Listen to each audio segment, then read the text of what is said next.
Imagine a man who defeated every enemy, yet failed to recognize the ones closest to him.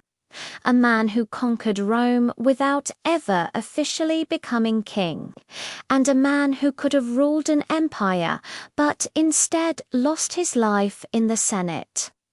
This is the story of Julius Caesar, a genius, a strategist, a politician, and a man whose rise was spectacular, but whose fall was written in blood. Julius Caesar was born in 100 BC into a respected but not particularly wealthy Roman family. From a young age, he showed two defining traits: ambition and courage.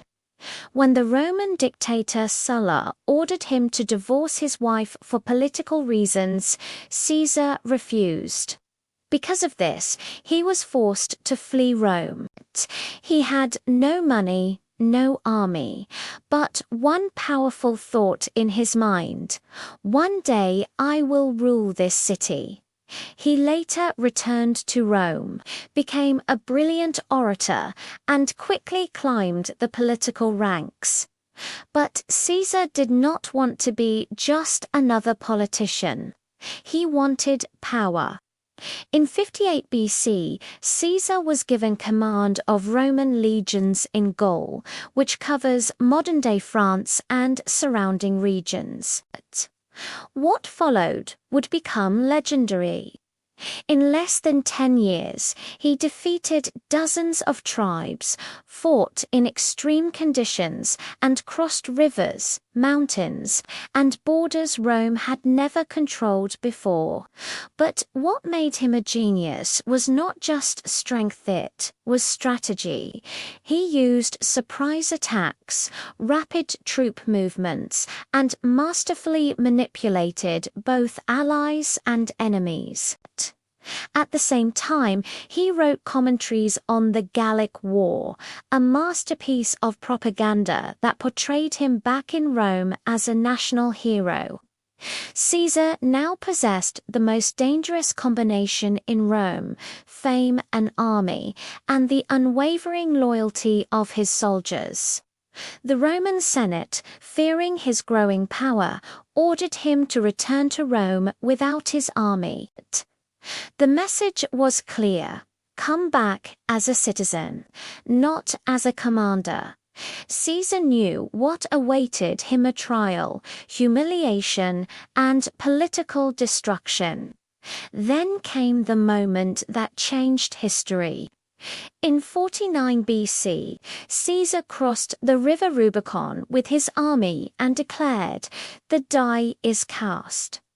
This was open rebellion against Rome. A civil war erupted against his rival Pompey and the Senate. The result? Caesar emerged victorious. Pompey fled to Egypt, where he was assassinated. Rome now belonged to a single man. Caesar returned to Rome as the ultimate victor. He was declared dictator for life. But he did not rule like a typical tyrant. He introduced major reforms. He provided land for his veterans, reformed the calendar to create the Julian calendar, the foundation of our system today, reduced corruption, and granted greater rights to the provinces. The people loved him. The army worshipped him. But the Roman elite feared him. Why? Because Rome hated kings.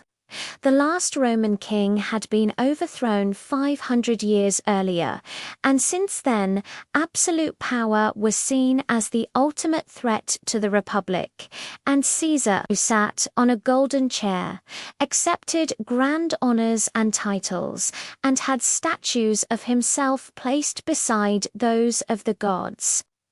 Many senators began to believe he wanted to become king. A group of senators reached a deadly conclusion: if we want to save the Republic, Caesar must die. Among them was Marcus Junius Brutus, a man Caesar trusted, almost like a son. Caesar received warnings. A prophecy told him to beware the Ides of March. He received anonymous letters, and his wife Calpurnia had disturbing dreams. But Caesar ignored them all. On March 15th, 44 BC, he entered the Senate without bodyguards. There, the conspirators surrounded him. The first knife struck, then another, and another. When he saw Brutus among the attackers, he is said to have whispered, "You too, Brutus." Caesar fell under 23 stab wounds. The most powerful man in Rome died on the floor of the Senate. The conspirators believed they had saved the Republic. But the opposite happened. Rome descended into another brutal civil war. Caesar's heir, his great-nephew Octavian, who would become Augustus, eventually rose to become the first Roman emperor. The Republic died. The empire was born. Ironically, it was Caesar's death that ultimately created the world he had dreamed of ruling. Julius Caesar was a military genius, a political visionary, a man who conquered Rome, but he lost the one thing that mattered most: caution. He was not killed by an enemy on the battlefield, but by friends in the Senate. This brings us to the final question. Was Caesar a tyrant who deserved to die, or a visionary who was simply too powerful for his time? Let me know what you think in the comments below.